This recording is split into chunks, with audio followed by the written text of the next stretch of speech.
秦南，小心你的刀！居然人刀合一！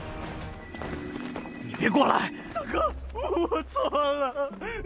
到时候咱们一人一半。哎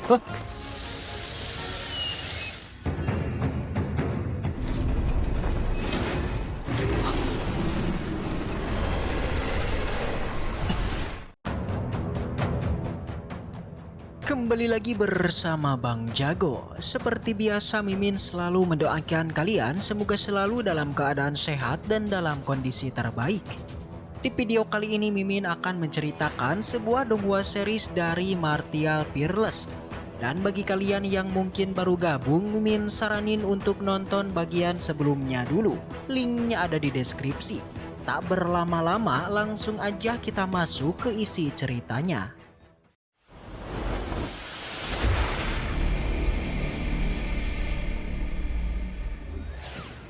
Cerita kembali dilanjutkan dengan diperlihatkan keributan yang masih terjadi antara Kinan dan juga Mawen.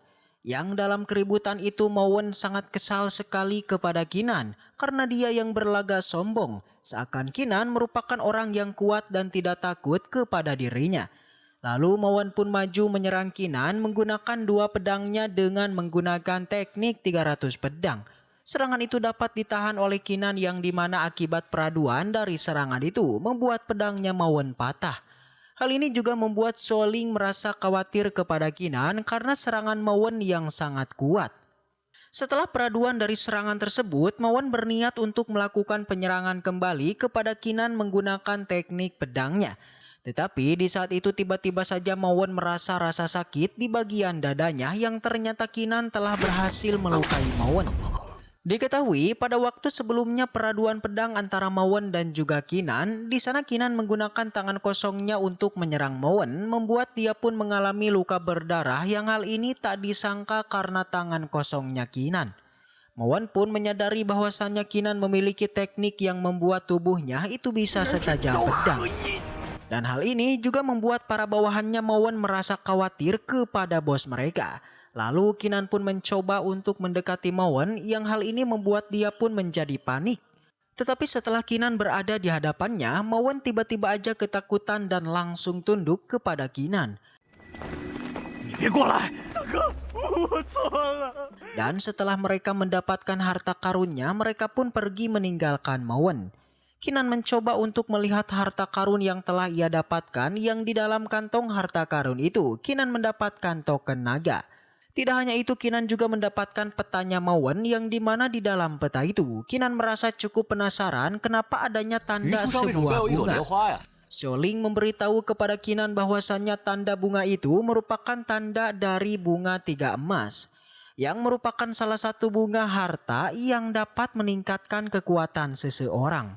Kinan pun merasa tertarik dengan bunga 3 emas dan Kinan pun berniat untuk mendapatkannya. Setelah itu, Kinan pun berniat ingin memberikan sebagian token naga yang telah ia dapatkan dari Mawen kepada Xiaoling. Namun Xiaoling berniat untuk menolaknya karena ia tidak membutuhkan belas kasihannya Kinan. Namun Kinan tetap memberikannya secara paksa kepada Xiaoling karena harta itu merupakan harta milik Xiaoling sejak awal. Kemudian Kinan pun pergi dari sana meninggalkan Xiaoling, tetapi Xiaoling mengikuti Kinan dan juga Xiaoling ingin bercerita kepada Kinan mengenai masalah kakaknya.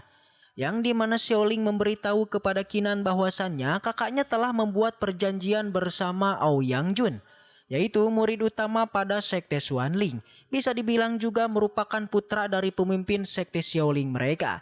Yang dimana ternyata Aoyang Jun telah membuat perjanjian bersama senior Xiao. Yang dimana mereka berdua akan menikah jika pada kompetisi Pentian ini Xiaoling tidak bisa meningkatkan peringkat 3 besarnya. Jika tidak, maka nantinya senior Xiao akan menikah bersama Aoyang Jun. Kakaknya Xiaoling sendiri ternyata tidak mau menikahi Aoyang Jun. Sempat senior Xiao menolaknya, tetapi Aoyang Jun tetap memaksa, makanya mereka berdua membuat taruhan. Dan di sini Xiaoling ingin meminta kepada Kinan untuk bekerja sama mengalahkan perjanjian Aoyang Jun dengan mereka bisa memenangkan kompetisi Petiani meringkat ketiga. Kinan yang mendengar itu menerima permintaan dari Xiaoling karena Kinan juga beberapa kali telah dibantu oleh senior Xiao. Jadinya Kinan ingin membalas budi baik Sesi. kepada senior 我义不 Xiao. 容辞。 Kemudian sebelum mereka melanjutkan perjalanannya, Kinan berniat untuk meningkatkan kekuatannya di dalam gua. Yaitu dengan Kinan mengkonsumsi pil peningkat kekuatan yang sebelumnya telah ia dapatkan dari harta yang dimiliki oleh Mowen. Kinan menyerap semua esensi kekuatan dari pil tersebut yang dimana setelah menyerapnya membuat kekuatan Kinan meningkat drastis. Yang hal ini membuat kekuatan prajurit perangnya Kinan itu telah berada di tingkat ke-9. Dan juga ranah kultivasi Kinan telah berada di ranah dari body tempering di tingkatan ke-7. Namun di saat itu tiba-tiba aja adanya seekor naga yang keluar dari gua tersebut. Kinan pun sangat kaget dari mana aura naga ini keluar dan Kinan pun tanpa basa-basi lagi langsung menyerapnya. Yang dimana hal itu membuat kekuatan Kinan meningkat dengan pesat. Setelah itu Kinan keluar dari gua yang ternyata di luar gua sudah adanya Xiaoling yang menunggu Kinan dan juga ia sebelumnya telah melindungi Kinan di saat sedang melakukan terobosan. Dan di sini juga Xiaoling merasakan bahwasannya Kinan telah berada di ranah body tempering di tingkatan ke-7.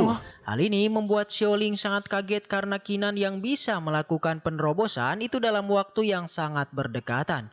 Kinan pun mengajak kepada Xiaoling untuk melanjutkan perjalanan mereka. Pada saat ini Xiaoling sekarang telah mengagumi kekuatan Kinan karena ternyata Kinan merupakan orang yang kuat. Bahkan bisa bersaing dengan Ji Xiao tetapi ia bukanlah orang yang sombong. Ia selalu rendah hati walaupun ia memiliki kekuatan yang besar.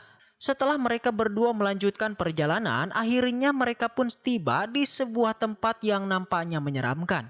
Yang dimana tempat ini sendiri disebut dengan kabut berdarah.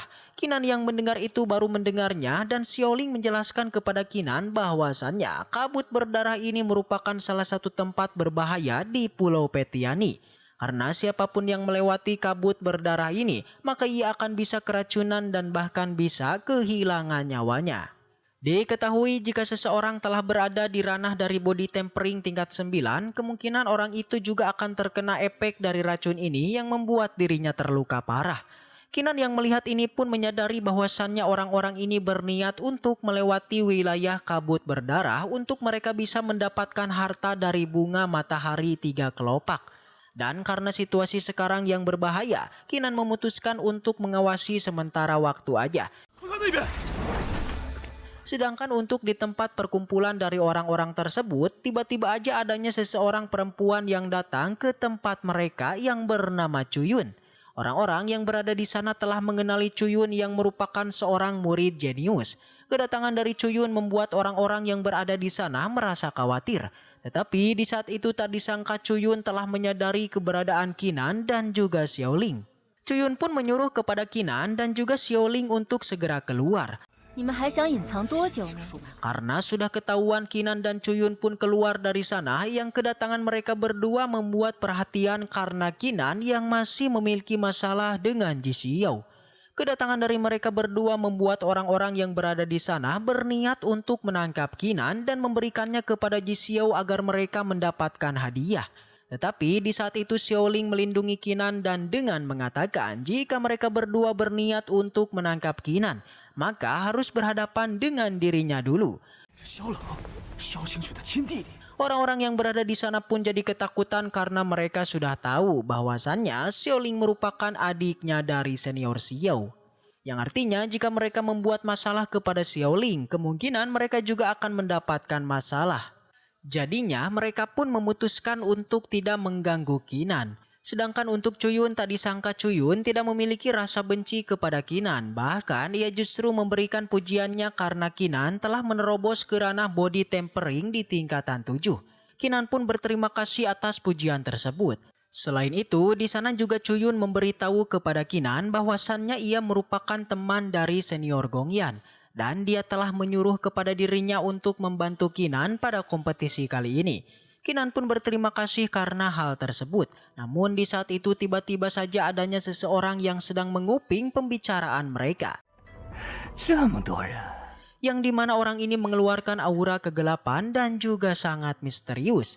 Ia juga merasa senang karena adanya orang jenius yang datang ke tempat ini. Tapi sebenarnya ia juga mengincar bunga dari teratai emas. Lalu si pria misterius tersebut datang ke tempat mereka. Dan setelah itu cerita pun bersambung. Baiklah, mungkin segitu aja untuk pembahasan kali ini.